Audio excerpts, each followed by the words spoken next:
अस्सलाम वालेकुम। Programme special talk में मियां सैफुर रहमान हाजिर खिदमत। आइन सुप्रीम है या कि पार्लियामेंट, ये डिबेट चल रही है। फिर सेपरेशन ऑफ पावर्स पे भी डिबेट्स चल रही हैं हमारे यहाँ। अभी हम 26वीं आइनी तरमीम के ऊपर जो डिबेट थी, वैसे तो अनहेल्थी डिबेट ही बन गई वो, उसके भी अभी हम चुंगल से बाहर नहीं आए।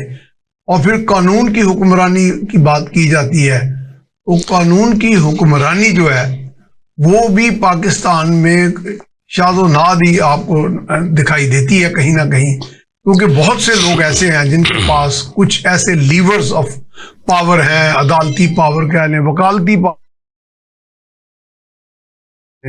या दीगर इदारा जाती कोई पावर है उनके पास, तो वो कानून की धज्जियां बखेर देते हैं और समझते हैं कि हम बालातर हैं, इन सब चीज़ों से, कानून से भी बालातर हैं, और वो बच निकलते हैं।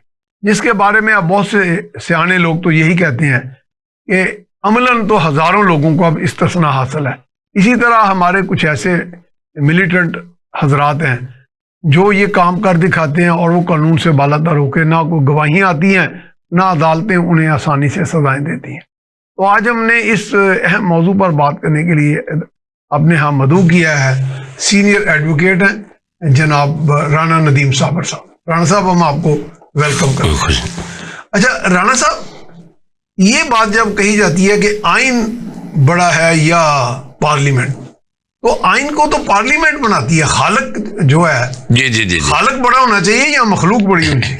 नहीं, वो असल में यूं होता है कि चूंकि हमारा जो है नॉन फ्लेक्सिबल आइन है, हमारा रिजिड है, वो फ्लेक्सिबल नहीं है और तहरीर शुदा है, कोडिफाइड है। ठीक है। अब इस वजह से जब भी पार्लियामेंट आएगी, अगर उसके पास 2/3 मेजॉरिटी नहीं है तो वो यकीनन आइन उसके ऊपर सुप्रीम है। ये तस्वर इसलिए गालिब किया गया है ताकि आइन कोई एडवेंचर, पार्लियामेंट को एडवेंचर, उसी को इसीलिए रिजिड रखा गया है कि 2/3 मेजॉरिटी के साथ ही उसको अमेंड किया जा सकता है, अदरवाइज नहीं।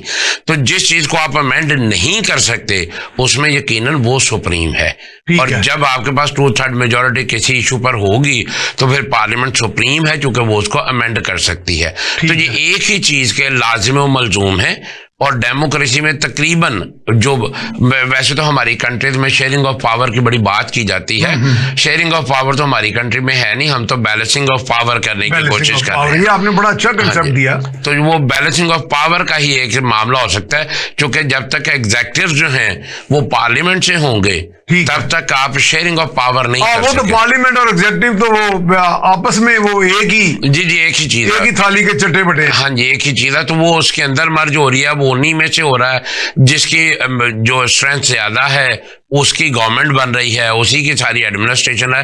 तो जब तक एग्जेक्टिव और पार्लियामेंट एक रहेंगे तब तक शेयरिंग ऑफ पावर का प्रैक्टिकली कोई कॉन्सेप्ट नहीं देखने को मिलेगा। अच्छा, आप अंदर की बात बताएं, आप एज ए सीनियर एडवोकेट, ये हमारे दिलों के अंदर जो छोटा मोटा एक ख्वाहिश होती है बड़ा बनने की और दूसरों को डिक्टेट करने की, डोमिनेट करने की, वो मुझे तो कभी कभी नजर आता है कि जैसे अदारों के अंदर भी वो ख्वाहिश लेके लोग जब बड़े हो जाते हैं वो उसी ख्वाहिश को तकमील के लिए वो फैसले भी इस तरह के कर देते हैं। बात का पार्लियामेंट, बड़े बड़े पार्लियामेंटेरियंस को, प्राइम मिनिस्टर को घर भेज देते हैं, फांसियां लगा देते हैं।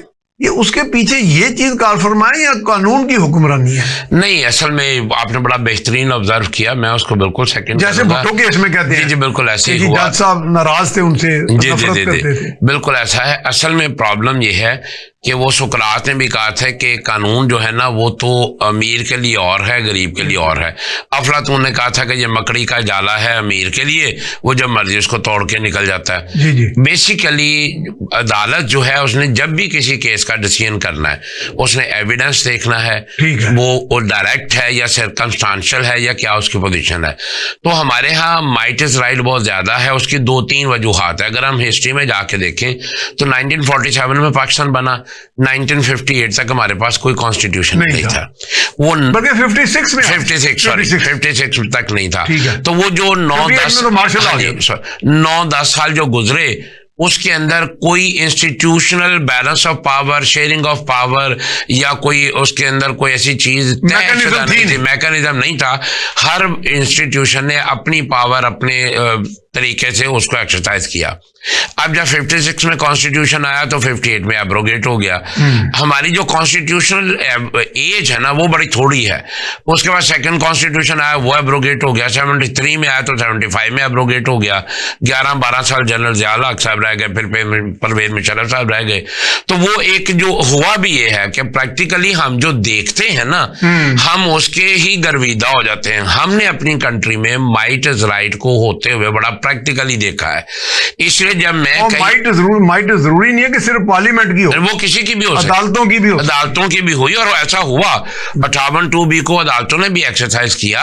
और उसके बाद और कई जगहों पर ऐसे हमें सीन देखने को मिले जो कि बिल्कुल कानून और आइन के खिलाफ थे।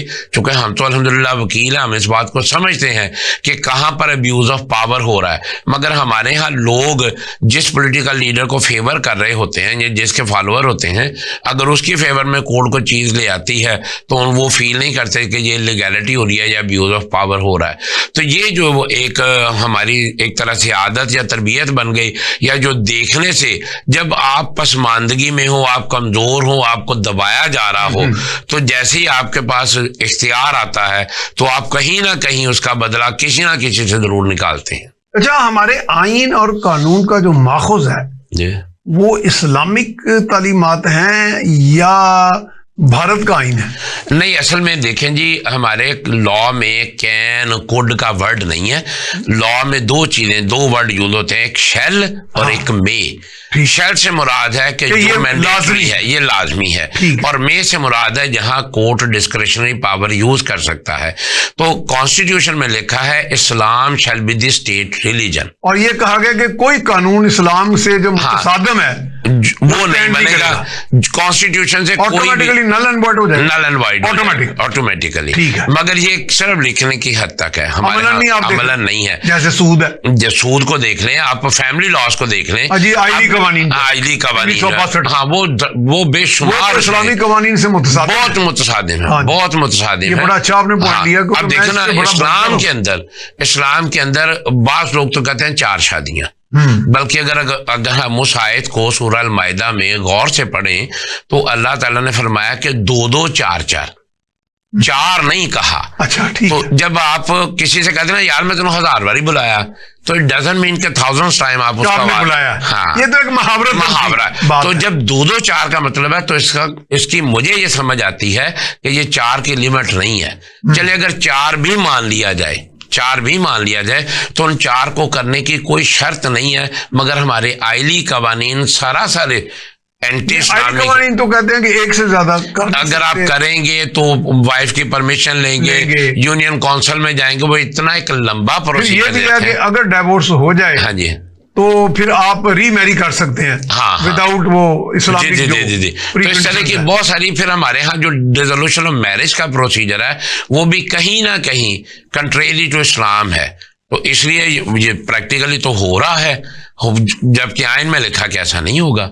ठीक है, तो इसका मतलब है कि लेकिन अमूमी तौर पे तो हमारा इस्लाम से मुतसादिम कवानीन कम ही है, मगर बात फिर वही है कि जब असल में तो देखे ना, होना तो ये चाहिए था कि कुरान हमारा कॉन्स्टिट्यूशन होता है बुनियादी तौर पे, तो ठीक है भी ठीक है, और होना लागू वो मैं ये कहना चाहता हूँ कि पाकिस्तान में किसी भी कॉन्स्टिट्यूशन की जरूरत नहीं थी। सिर्फ एक लाइन लिखी जाती कि कुरान शैल be the constitution for the Pakistan, क्योंकि पाकिस्तान तो बना ही ला इलाहा इल्लल्लाह के नाम पे था। तो इसलिए फिर जब आप वैसे भी सूरह अल-बकरा में अल्लाह ताला कहते हैं कि जब तुम अल्लाह के नाज़िल करदा से हट के कोई बात करोगे तो वो फसाद फिल अर्ज़ हो जाएगा। तो आप दुनिया में कोई भी चीज, किसी भी खित्ते में, वो कॉन्स्टिट्यूशन हो, वो कानून हो, अगर वो कुरान से कंट्रेरी हो रहा है या against the enunciation of Islam हो रहा है तो वो फसाद फिल अर्ज़ कहीं ना कहीं तो बन जाएगा। ठीक है, लेकिन अभी तक हमारे यहाँ ज्यादातर जो कवानीन लागू हैं वो कंट्रोवीन नहीं कर रहे। नहीं, वो कंट्रोवीन नहीं कर रहे। नहीं, वो कंट्रोवीन नहीं कर रहे। अच्छा, लेकिन जब हम बात करते हैं कुरान जैसी तो किताब भी नहीं है, ला रैबा फीह है, जी, इसमें कोई शक ही नहीं। तो ये तो एक ब्रॉडर आउटलाइन देता है ना। बाद में तो आपने चूंकि सदियों का जो सफर करके आगे आए हैं, जी जी, तो उसमें चूंकि मुआशरे भी इर्तिका से गुजरे, तो इसका मतलब हमारे इस्लामिक इंजंक्शंस में इज्तिहाद की पूरी इजाजत है। देखें वो कुरान पाक में अल्लाह ताला ने क्योंकि एक तो ओवरऑल ब्रॉडर कंटूर्स तो आ गए कुरान पाक में, लेकिन फिल इन दी गैप्स तो आपने करने ना कि जी अगर बंदा इन हालात में कत्ल करता है, चोरी करता है, तो कैसे करना। जी बिल्कुल, इजमा इज्तिहाद इसके इस्लाम में बाकायदा परमिशन है। वैसे तो कुरान पाक में अल्लाह ताला ने कहा तबय्युन लिकुल्लि शैइन, कुरान हर मौजू पे गुफ्तगू करेगा। ये चूंकि आयातुम बय्यिनात है, इसका मतलब है कि वाज़ेह और रोशन निशानियां हैं। तो किताबों मुबीन भी कहा कि ये बड़ी खुली किताब है, इसलिए अगर कहीं पर फॉर द टाइम बीइंग कोई डायरेक्ट आपको समझ नहीं आ रही तो उस पर इजमा इज्तिहाद वो किया जा सकता है। ठीक है, जी जी, उसकी परमिशन है। ठीक है जी जी। लेकिन हमारे यहाँ ये तो पाकिस्तान तो चलो बना ला इलाहा के नाम पे, जी जी, जो हमारे बड़े इस्लामिक स्टेट्स हैं वहाँ कौन सा लॉ है? वो कहते हैं हमारे यहाँ शरीयत है। देखें जी, लेकिन शरीयत और मलूकियत तो आपस में कोई मुतसादम नहीं। जी बहुत मुतसादम है, मोनार्की जैसे बिल्कुल मुतसादम है। इस्लाम के अंदर ये फैसला करना कि अगर एक उलुल अमर है तो उसके बाद वो इख्तियार उसकी औलाद में जाएगा, मलूकियत में जाएगा, इस्लाम के अंदर इसकी कोई परमिशन नहीं है। नबी करीम सल्लल्लाहु अलैहि वसल्लम के विसाल के करीब जब उनसे पूछा गया कि आपके बाद हम किन को खलीफा बनाएं, तो आपने फरमाया तुम बेहतर फैसला करोगे। आप वसल्लम ने अपनी सीरत तैयबा से अबू बकर सिद्दीक रज़ियल्लाहु ताला अन्हु को इमामत करवा दी अपनी हयात तैयबा में, यानी एक इशारा दिया, मगर उनको पाबंदी नहीं लगाई, हुक्म नहीं जारी। हाँ, अगर वो हुक्म जारी कर, जाहिर है वो तो किसी ने जसारत ही नहीं करनी। हाँ, अगर वो हुक्म जारी कर देते तो फिर ये इख्तियार अबू बकर सिद्दीक रज़ियल्लाहु ताला अन्हु के पास आ जाता कि वो उमर फारूक को करते हैं कि नहीं करते, फिर उनके पास आ जाता। लॉस होएवर फिर ये चलता रहता, तो ये एक मलूकियत की एक प्रेसिडेंट बन जाता है, एक शक्ल हो जाती है। यानी चलो मरूसी ना सही, जी जी, लेकिन फिर भी आ जाता ना नॉमिनेशन की पावर जो है, वो जो है वो सिटिंग खलीफा हो या प्रेसिडेंट हो उसके पास आ जाती। सही बात। तो इसलिए नबी करीम सल्लल्लाहु अलैहि वसल्लम ने बड़ी हिकमत से उसका जवाब दिया। अच्छा, अब ये बताएं कि 26वीं आईनी तरमीम जो है वो तो बड़ी, उसकी डिबेट अभी भी नहीं खत्म हो रही। जी जी जी जी, आपने एक प्रोग्राम में तो कहा कि इसने बहुत से खदशात, बहुत से मसाइल को हल किया है। जी जी जी, यानी कि कुछ शायद रह भी गए, जाहिर है वो तो फिर इर्तिकाई अमल में कुछ चीजें। जी जी, कानून हमेशा बेहतर होता रहता है। कानून हमेशा वायलेशन के बाद बनता है। ठीक है, क्योंकि कानून बनाने वालों के पास इल्मे गैब नहीं होता, लिहाजा जब भी कहीं जराइम हो रहे हों, वायलेशन हो रही हो, इन्फ्रिंजमेंट हो रही हो, तो फिर उसके ऊपर एनेक्टमेंट आती है। जैसे अब ये साइबर क्राइम हो रहा है, साइबर क्राइम ये तो हजरत सल्लल्लाहु अलैहि वसल्लम के दौर में जी जी जी, तो ये क्राइम था ही नहीं। हाँ जी, हाँ जी। तो इसलिए चूंकि कानून हमेशा प्रोस्पेक्टिव होता है, रेट्रोस्पेक्टिव नहीं होता है, तो इसलिए जो पीछे हो गया वो माफ, जो आगे आएगा उसको इतलाक, माजी से तलाक हो ही नहीं सकता। वो वैसे ही ये कानून से वैसे बुनियादी तौर पे ये बुनियादी देखे ना जी, हर कानून का अंडरलाइन डिक्टम जी जी, ये अंडरलाइन डिक्टम है, रेट्रोस्पेक्टिव नहीं होता, नहीं होगा वो, चूंकि वो वैसे ही जुल्म हो जाएगा। ठीक है, अगर रेट्रो देखे ना कि आज ये कानून पास हो रहा है, हाँ जी हाँ जी, तो हम कहेंगे ये चूंकि माजी में इसने ये जुर्म किया, आज इसको सजा दे। मिसाल के तौर पर ये मोबाइल का इस्तेमाल है, अभी कोई कानूनी पाबंदी नहीं, मैं इसको कर रहा हूँ, मैं फोन कर रहा हूँ, मैं फोन सुन रहा हूँ, 5 साल बाद इस पे पाबंदी आज और आज पिछले दिनों जब आपने ये किया था, अमेरिका के अंदर ये मिसाल मौजूद है, वहां जो ट्रेस पास था वो दरवाजे के जरिए लिखा हुआ था, तो अगर चोर जो है वो विंडो से आ जाता था तो वो ट्रेस पासर निकल आता था।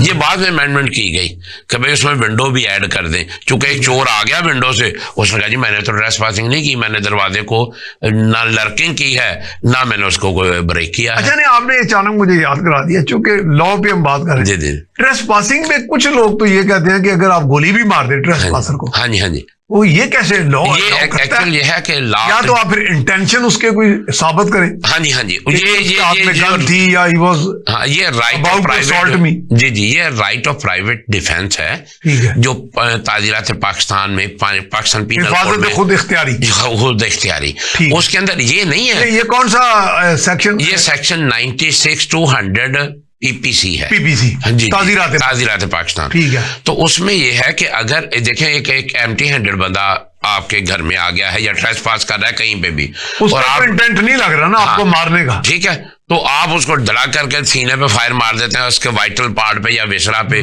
तो वो राइट ऑफ प्राइवेट डिफेंस नहीं है, वो फिर आपने जुल्म किया है।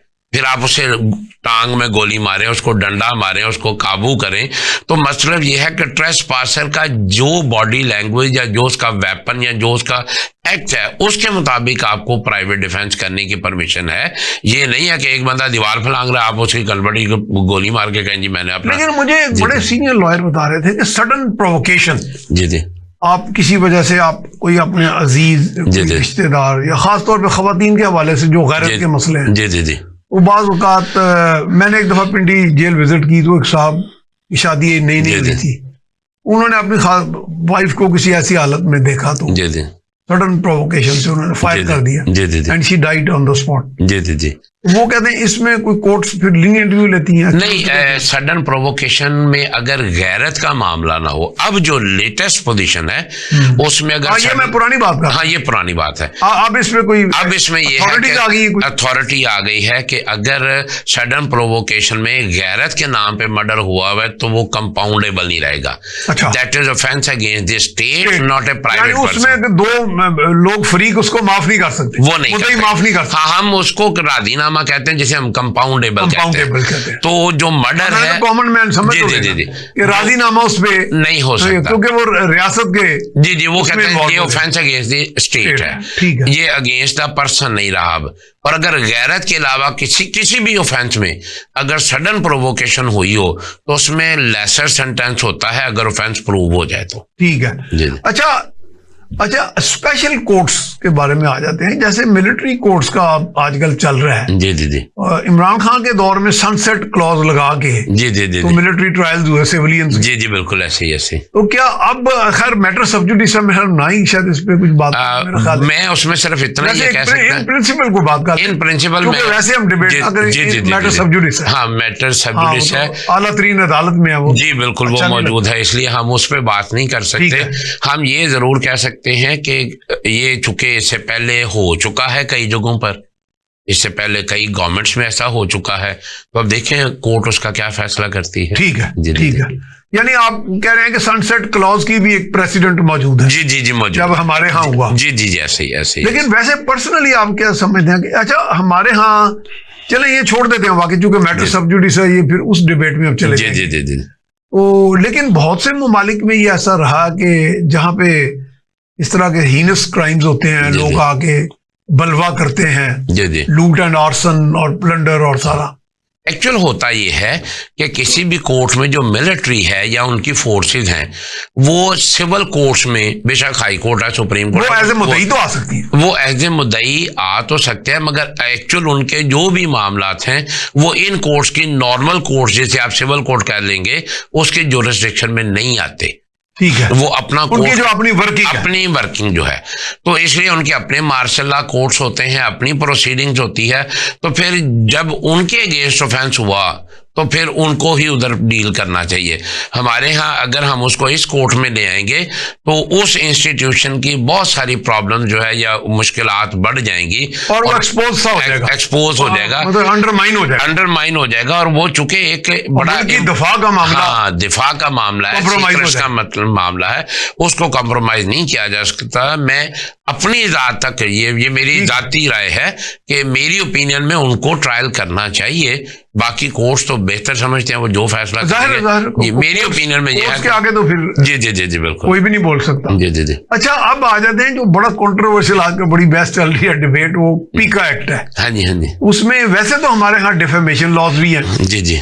मुझे खुद अपने अखबार की तरफ से मैंने एक स्टोरी ब्रेक की और मुझे याद है, और बहुत बड़े पॉलिटिशियन थे कोई, उन्होंने मुझे नोटिस भिजवा दिए। फिर हमने खैर अपनी पूरी प्ली पेश की, और उसमें बल्कि गालिबन एक सीनियर लॉयर थे जो बाद में जज बन गए हाई कोर्ट, उनको हमने एंगेज किया मेरे इदारे ने, उन्होंने हमें अच्छा बड़ा हमारा डिफेंड किया। तो हमने उन्हें कहा जी कि हमने एक लीगल रिक्वायरमेंट, सारे डिटेल्स लेके एक लीगल रिक्वायरमेंट ये पूरी की थी कि हमने उनका वर्जन लिया था। जी जी। वो वर्जन बार बार लेने की जब कोशिश की तो वो फिर ना आए, तो हमने उन्हें कहा कि जी फिर आप वर्जन नहीं दे रहे, अब हमारे पे कोई बार नहीं है इस चीज का। हाँ जी हाँ जी, अब हम ये स्टोरी ब्रेक कर। अच्छा जनाब, इस सवाल को लेंगे हम बाद, तो अब ब्रेक की तरफ हम जा रहे हैं जी, हम जा रहे हैं ब्रेक की तरफ। ब्रेक के बाद दोबारा हाजिर खिदमत होते हैं।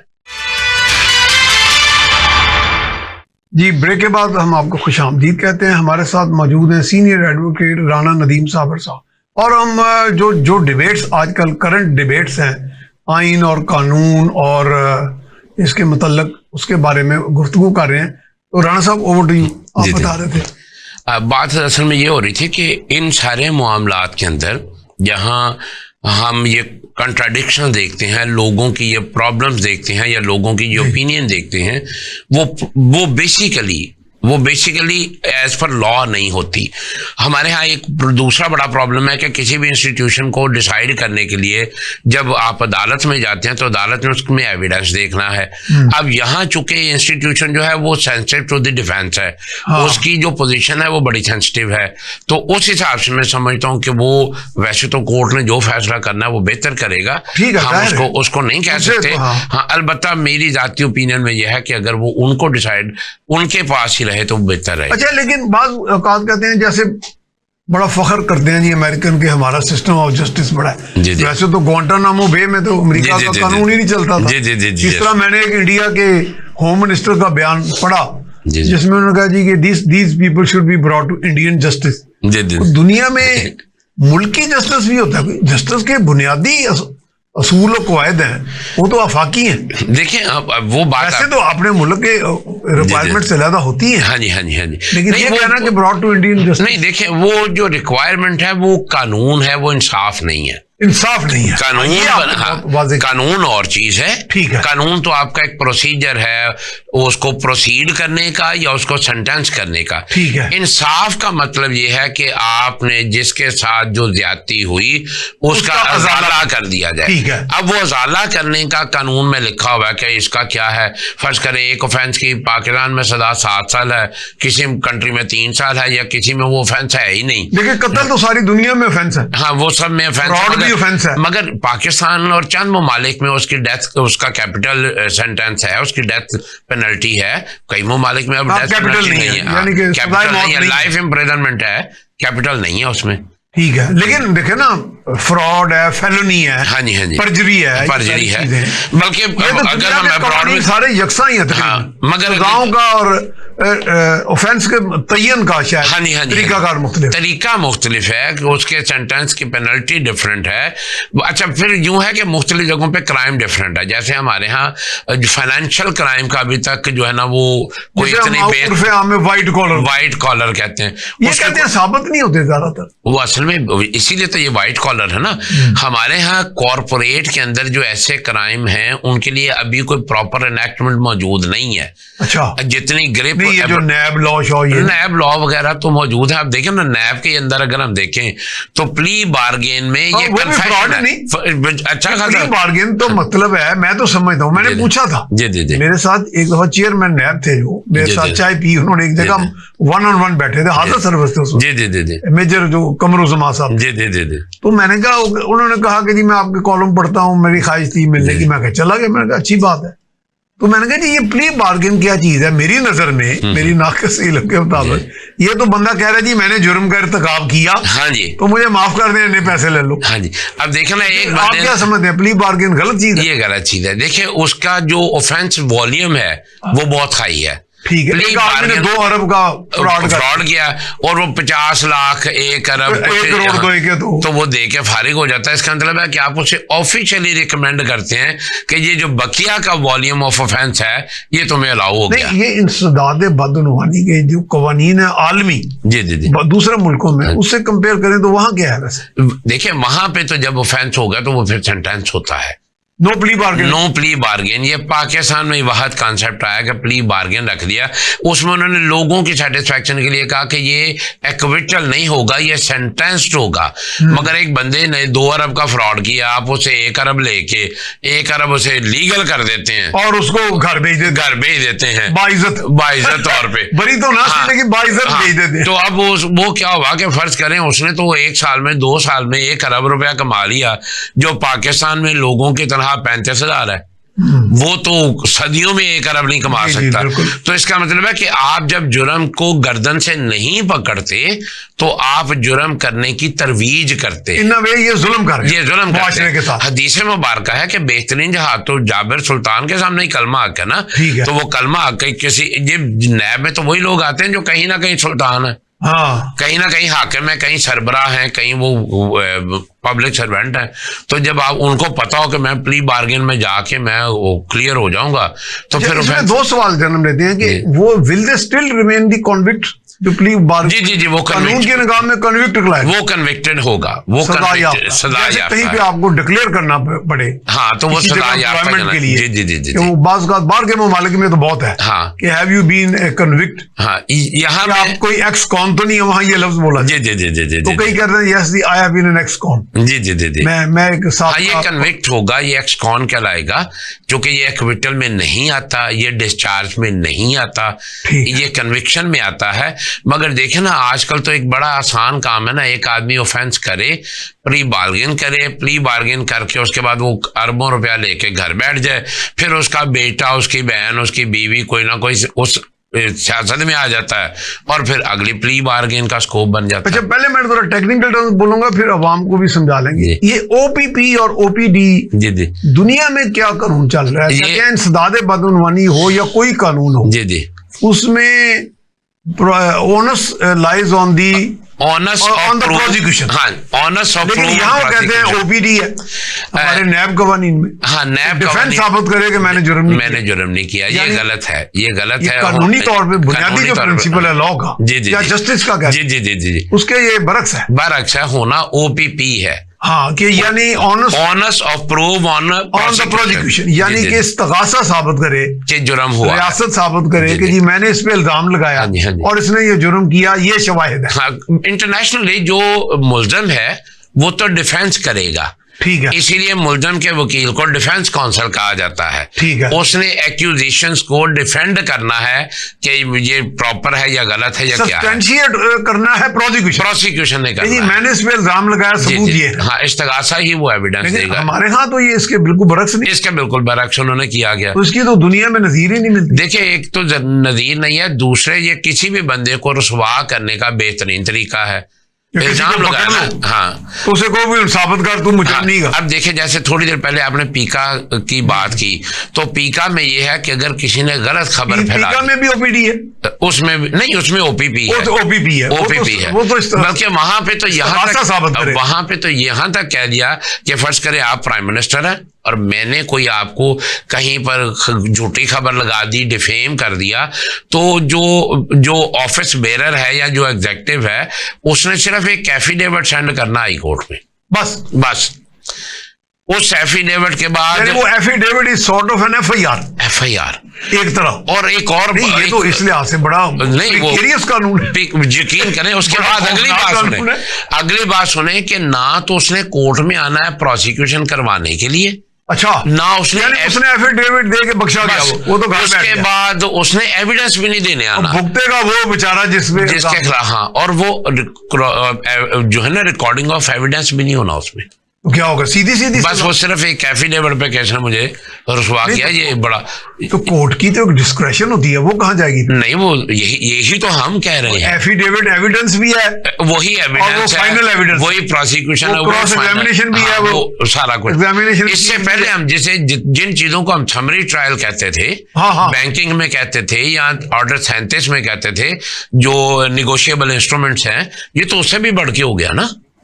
उसके अंदर भी बैंकों का जब होता था चेक बाउंस, जी उसमें भी अदालतें फौरी बंदे को जेल भेज देती थी, वो चेक बाउंस, बल्कि उसमें बड़ी पकड़ होती थी। नहीं, यहाँ पे 389 एफ के 489 एफ हाँ जी, वो असल में ये ऑफेंस जो है ये इननेगोशिएबल इंस्ट्रूमेंट का है, ठीक है, मगर इसको गलत तौर पर क्रिमिनल प्रोसीजर में ऐड कर दिया गया।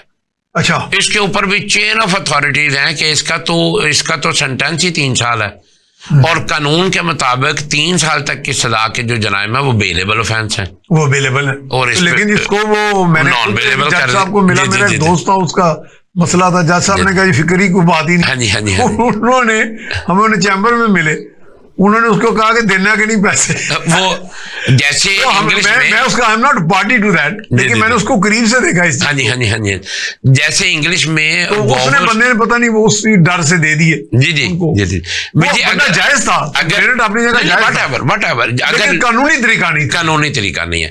आज भी जो 489F है वो निगोशिएबल इंस्ट्रूमेंट की जो विजडम है, जो उसका स्टाइल है, उसके अगेंस्ट है, कंट्रेरी है, वो हो नहीं सकती। ये प्रोसीडिंग सिविल रहेगी, ये क्रिमिनल हो ही नहीं सकती। 489F जो है ये है सिविल, ये है ही सिविल, और इसको क्रिमिनल में लाना सरासर जाती है। और अगर आप उसको क्रिमिनल में लाए हैं तो फिर यहाँ तो इसकी सजा 3 साल से ज्यादा करें। अगर आप 3 साल से कम रखेंगे तो उसमें, या 3 साल रखेंगे तो बेलेबल बन जाएगा। जब बेलेबल बनेगा तो आप उसकी बेल रिफ्यूज नहीं कर सकते। राणा साहब वैसे रेशनल उस वक्त हमें जो उस वक्त के हुक्मरान थे वो ये देते थे, लेजिस्लेटर, जी जी जी जी, वो कहते थे जी सिविल लॉज की अंदर खामियां इतनी है कि लोग एक वतीरा बना लिया उन्होंने, चेक बाउंस हो रहे हैं, फ्रॉड किए जा रहे हैं। जी जी जी, जिस तरह का डिस्पोजेशन, इलीगल पोजेशन का, तो वो उसके बारे में भी कहते हैं। लेकिन उसमें भी एक फ्लॉ है कि वो जो एसएचओ रिपोर्ट करता है, हाँ जी, तो फिर एसएचओ को बहुत ज्यादा कोई इख्तियार नहीं दे दिया। देखें अप्लाई तो हर कोर्ट अपनी विजडम करती है उसमें। हमारे यहाँ ना डुप्लीकेशन ऑफ एनैक्टमेंट बहुत ज्यादा है। हाँ, ये असल बहुत ये बड़ा प्रॉब्लम है कि एक ही, इसके बाद में फिर डबल जेपडी पे भी जी जी जी बिल्कुल, अच्छा, कि एक ही चीज के लिए डुप्लीकेशन ऑफ एनैक्टमेंट। हाँ, जैसे मैंने सुना है कि नैब का कुछ लॉज जो है वो बहुत ज्यादा ओवरलैप करते हैं एफआईए लॉ के साथ। इसी तरह ये जो 489F है और जो ऑर्डर 37 का दावा है सिविल में, हाँ, ये उसको ओवरलैप कर रहा है। रेमेडी इसकी उधर है, इन्होंने इधर बना दी। तो होता यह है कि जब 2 तरह की रेमेडी आ जाए और जिसमें स्विफ्ट हो, स्पीडी हो, वो प्रिवेल कर जाते हैं। फिर लोगों का, अब किसी को आप ऑर्डर 37 पूछें उसको पता ही नहीं है, बल्कि बहुत सारे शायद वोकला को भी ना पता हो कि हमने किधर जाना है। हाँ, तो वो 489F के प्रोसीड कर रहे हैं। और 489 तो बड़ी वैसे कामयाब जा रही, इन्वर्टेड कॉमर्स में कह रहा हूं, जा रही है कि नहीं जा रही। देखिए, जब किसी चीज में प्रैक्टिस शुरू हो जाती है, ये बड़ा इफेक्टिव टूल समझा जाता है, बहुत इफेक्टिव। आप 489 बाज का तो वो एसएचओ को कुछ लोग जी जी जी जी, ऐसे बल्कि उसके अंदर ये लिखा है कि गारंटी चेक के ऊपर 489F नहीं होगी। अच्छा, और यहाँ लॉट ऑफ FIR हैं। गारंटी चेक, अच्छा, अगर आपने गारंटी के तौर पे दिया है वो आपकी, मैं जमानत देता हूँ, हाँ, इस बंदे की 489 उस पे नहीं होगी, लेकिन जब डायरेक्ट लेन देन है फिर होगी। हाँ, पर्सनल लायबिलिटी होगी। अच्छा, पर्सनल लायबिलिटी पे है, गारंटी चेक पे नहीं है 489F। मगर आज हमारे वहाँ गारंटी चेक पे बेशुमार FIR होती हैं, वो प्रूव भी हो जाता है कि ये गारंटी चेक है, फिर भी उस पर वही प्रैक्टिस चल रही है। तो ये देखें, जब आप किसी एक साइड के टूल बन जाते हैं तो फिर बेसिकली आप इनजस्टिस कर रहे होते हैं। ठीक है, हाँ, उसको जो वैसे कोई भी दुनिया की चीज जो लीगल मैक्सिम है, नो कंडेम अनहर्ड, उस मैक्सिम को अगर हम देखें, जी जी जी जी जी, यानी कोई किसी को बगैर सुने नहीं कर सकता। तो सुनने से मुराद ही ये है कि आप उसको एविडेंस इंड्यूस करने का टाइम दें, वो अपना एविडेंस लाए, अपनी बात करे, फिर आप उसको देखें। तो ये डायरेक्ट FIR वाला नहीं, तो डिस्पोजेशन लॉ कहते हैं वो कामयाब नहीं हुआ, वो तो बहुत नाकाम हुआ उसके अंदर। हालांकि वो भी उसके पीछे भी वो हमें लेजिस्लेटर कहते थे कि जी इसमें लोगों के कब्जे छूट जाएंगे। नहीं, वो असल में देखें होता यह है कि हर चीज एविडेंस से प्रूव होनी है। ठीक है, इन्होंने इलीगल डिस्पोजेशन एक्ट के अंदर एड्यूसिंग ऑफ एविडेंस 2005 में आया था जी, 2005 में आया था। फिर उसके बाद 8 में उसको अमेंड भी किया गया। अच्छा, अमेंडमेंट क्या हुई थी उसमें? वो उसमें असल में जो SHO, हाँ, कुछ इस तरह कर दिया था।